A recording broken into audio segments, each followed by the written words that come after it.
शुभ सकाल पिलामाने केमिति अछ भलरे अछ वेरी गुड मु भी भलरे अछि। आज चलो आमे तुम साहित्य बही षष्ठ श्रेणी साहित्य बही वर्षा पद्य विषय रे पढ़िबा। ताहले डेरी न करी चलो आमे आरंभ करिबा। पाठर नाम हैला वर्षा। कवि होउछंती श्री जगन्नाथ दास। तांको आमे अति बड़ी जगन्नाथ दास बोली भी जानू। ताहले प्रथमे आमे कवि परिचय जानी नेबा। वर्षा पद्यर कवि होउछंती स्वर्गत जगन्नाथ दास। से पुरी जिल्लार कपिलेश्वर पुरे जन्म होइथिले। तांको रचित ओडिया भागवत एक पवित्र ग्रंथ जहाँकि ओडिशार घरे घरे परिचित। समस्ते श्रीमद् भागवत विषय परिचित। वर्षा कविताटी तांको सही ओडिया भागवतर दशम स्कंध र 21 अध्याय आनीत। पिला माने आमे सही वर्षा पद्यटी को पढ़िबा आगरू कहि रखुछि जे वर्षक 12 मास एवं 6 ऋतु प्रति 2 मास को नहीं गोटे ऋतु होइथाय। तेणु वर्षक 6 ऋतु होइथाय। ताहेले आमे तो जानिछु जे आषाढ़ श्रावण मास को नहीं वर्षा ऋतु होइथाय। जेपरी कवितारे अछि जे वर्षा रे आषाढ़ श्रावण मेघ बरसे घन घन। तुमे तो जानिथिबो पिले सेही 6 ऋतु गुड़िक हेले ग्रीष्म वर्षा शरत हेमंत शीत बसंत। एपरी 6 ऋतु। से 6 ऋतु मध्यरु वर्षा ऋतु अन्यतम। तापरे आमे ही कविताटी आवृत्ति करिबा। प्रथमे कहि रखुछि जे आमे आज पूरा कविता को न पढ़ी आमे कविता को 2 भाग करिबा। प्रथम भाग को आमे आज पढ़िबा आउ रहि जाइथिबा भाग को अन्य एक दिवस रे पढ़िबा। चलो आमे आवृत्ति करिबा। एमंते ग्रीष्म काल गला बरसा ऋतु प्रकाशिला। सकल ऋतुंकर सार शस्य संपद मंच पुर। मेघे मिलिले शून्य पथे बिजुली शबद संगते। महीमंडल दुख चाही जल छाड़िला तुष होई। घोर शबदे मेघमाल गर्जिण बरसंती जल। प्राणी जीवन जल राशि करुणा चित्तरे बरसी। पृथ्वी रवि तेज ग्रासे तापित थिला 8 मासे। जल पाइला तुष चित्ते तपस्वी जनंकर मते। तपस्या फल जेन्हे पाई भुंजंती अति सुखी होई। आमे एही पर्यंत एही कविताटी को पढ़िबा। देख पिले वर्तमान आमे कविताटी को बुझिबा आउ पढ़िबा मध्यरे किछि किछि क्लिष्ट शब्द थिले तार मध्य अर्थ जानिबा। जे एमंते ग्रीष्म काल गला। एमंते काहे की कहा जाय छै एमंते जे कवि जगन्नाथ दास तांका भागवत रे सबु ऋतु विषय रे वर्णना करिसंती। तांका वर्णना रे ग्रीष्म ऋतु सरी जाइछि। तापरे एही वर्षा ऋतु विषय रे वर्णना करूछंती। तेणु सेठार आरंभ होइथिबारु एमंते एमंते शब्द प्रयोग करा जाइछि। एमंते एही समय परे वर्षा ऋतु प्रकाशिला। वर्षा ऋतु माने वर्षा ऋतु धरणी पृष्ठ को आगमन कला। सकल ऋतुंकर सार शस्य संपद मंचपुर। एठारे कुहागला जे सकल ऋतुंकर सार शस्य संपद मंचपुर। तुम्हें जानिथिबो पिला माने वर्षा ऋतुर आगमन रे कृषक माने निज बिलरे चाष काम करती। सबुआड़े धरणी राणी गोटे सबुज वस्त्र ढांकी हेला भली देखा जाए।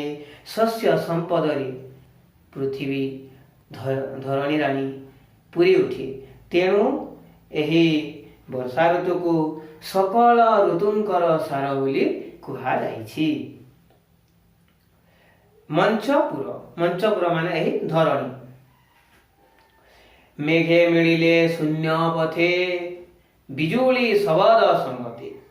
तुम्हें तो जानिथिबो पिला माने जे वर्षा ऋतु रे मेघ माने शून्य पथरे घोटी आसंती। बहुत जोरे घड़घड़ी शब्द करी बिजुली चमकाई वर्षा वर्षण करती। महीमंडल दुख चाही जल छाड़िला तुष होई। महीमंडलर दुख कौन पाई थिला जे तुम जानिथिबो निदाघ प्रबल ग्रीष्म। ग्रीष्म ऋतु रे प्रबल टाण खरा हुए। समस्त प्राणी पशु पक्षी मनीष जीवजंतु समस्ते जल पाई हाहाकार करती। सही महीमंडलर दुख चाही किए जल वृष्टि करिछि सेही मेघ। घोर शबदे मेघमाल गर्जन बरसंती जल। तुम्हें तो जानिथिबो जे घोर शब्द करती मेघ माने। मेघ माने माल माल होई बा बहुत गुड़ाए मेघ आकाश रे घोटी आसिले माल माल भलिया देखा जाउथिबारु ताहाकू मेघमाल। मेघ गुड़िक गर्जन बरसंती जल। प्राणी जीवन जल राशि। आमे तो जानिछु पिले जे जल बिना पृथ्वी रे जीवजंतु पशुपक्षी असंभव। जल बिना जीवन असंभव। तेणु जल हेउछि जीवन। प्राणी मानकर जीवन हेउछि एही जल राशि। तेणु प्राणी जीवन जल राशि बोली कुहा जाइछि। करुणा चित्तरे बरसी। सते जेमिति ईश्वर जेमिति जीवजंतु उपरे करुणा करती सेहीपरि मेघ माने मध्य करुणा करी करुणा चित्तरे अत्यंत संतुष्ट चित्तरे जल वर्षा करिसंती। पृथ्वी रवि तेज ग्रासे तापित थिला अष्टमासे। तुम जानिछ रवि। रविर अर्थ हैला सूर्य। सूर्यंकर एक प्रतिशब्द हेउछि रवि। रवि तेज ग्रासे तापित थिला अष्टमासे। आमे ओडिया रे कुहा जाइछि जे आम पृथ्वी रे तीन प्रकार ऋतु अनुभूत हुए। गोटे हैला ग्रीष्म ऋतु, गोटे हैला वर्षा ऋतु, आ गोटे हैला कौन शीत ऋतु।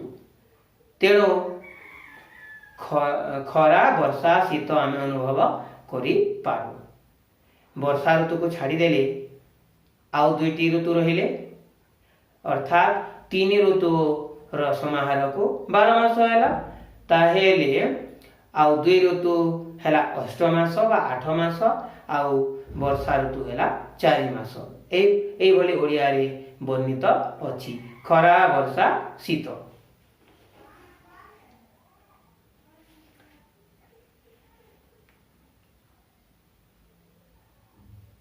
पृथ्वी रवि तेजग्रासे तापित थिला अष्टमासे। पृथ्वी रवि बा सूर्यंकर प्रखर किरण रे अष्टमास पर्यंत तापित थिला। समस्ते हाहाकार करुथिले जलाभाव पाई। जल पाइला दोष चित्ते तपस्वी जनंकर मते। तुम जानिथिबो तपस्वी जो माने तपस्या करंती ईश्वरंकु ईश्वरଙ୍କ आशीर्वाद लाभ करने सान्निध्य लाभ करने बड़ बड़ तेजस्वी तपस्वी माने तपस्या करछंती। सेही आम पृथ्वी मध्य तपस्या करुथिला बोली बहुत सुंदर भाव श्री जगन्नाथ तुलना करिसंती। तपस्वी माने जो भली तपस्या फल पाई खुशी होती से भली आम पृथ्वी राणी बा आम धरणी पृष्ठ मध्य जल वर्षा पाई अत्यंत सुखी होइछि। तपस्या फल जेने पाई भुंजंती अति सुखी होई। पिला माने वर्तमान कवितांशटी सरी जाइछि।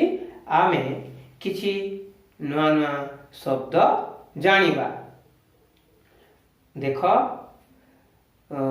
मंचपुर पुराण अनुसारे जे आकाश होची हमर ए धरणी होची पुराण रे तीन पुर वर्णना करा जाइछि।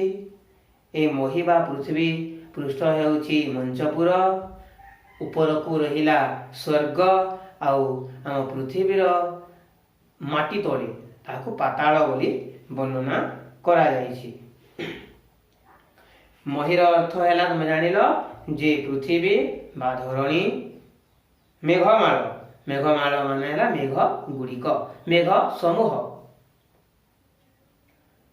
तोष तोषर अर्थ है संतुष्ट, गर्जिण गर्जिणर अर्थ है गरजिण बा गर्जन करी। ताहेले तुमे जानिल एही केतेक नुआ शब्द। ताहेले आमे तो भल भाव कवितांशटी को बुझी नेले। ताहेले मु किछि प्रश्न कहूछि तुमे करिकी नेक्स्ट क्लास रे परवर्ती क्लास रे मते देखैबो। ताहेले से प्रश्न कहूछि पिलाए जे क्यों क्यों मास को नहीं एही वर्षा ऋतु होता है। वर्षा ऋतु को सकल ऋतुंकर सार बोली काहींकी कुहा जाइछि। मेघ माने किपरि जल वर्षण कले, जल को काहींकी प्राणी जीवन बोली कवितारे कुहा जाइछि। आउ पृथ्वी जो जल पाइला ताहा क्यों मानक सहित तुलना करा जाइछि। एतिकी ताहेले आमे कविताटी को किछि रसबोध भाव आमे पढ़िबा। चलो पढ़िबा, हमको बहुत भल लागिबो। चलो पिलाए प्रस्तुत हो। एमंते ग्रीष्म काल गला, बरसा ऋतु प्रकाशिला, सकल ऋतु कर सार, शस्य संपद मंचपुर, मेघे मिलिले शून्य पथे, बिजुली शब्द संगते, महिमंडल दुख चाही, जल छाड़िला तोष होई, घोर शब्दे मेघमाल, गर्जिण बर संति जल, प्राणी जीवन जल राशि, करुणा चित्त रे बरसी, पृथ्वी रवि तेज ग्रासे, तापित थिला अष्टमासी, जल पाइला तो सचित्ते तपसी जन करमति तपस्या फल जेन्हे पाई भुंजंती अति सुखी होई तपस्या फल जेन्हे पाई भुंजंती अति सुखी होई। पिला माने मु भाबुछि तुम मानकु बहुत भल लागिथिबो। ताहेले आजिर क्लास को एठी रखिबा।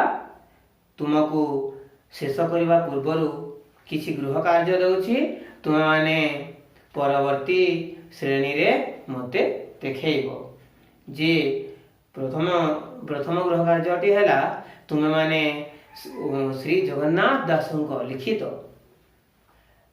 ओडिया भागवत संग्रह करी पढ़िबो। द्वितीय कार्य हैला जे तुम माने एही वर्षा ऋतु को हृदयंगम करी तुम निज भाषा रे दुई पद दुई धाड़ी लेखिबो गद्य रे लेखिबो।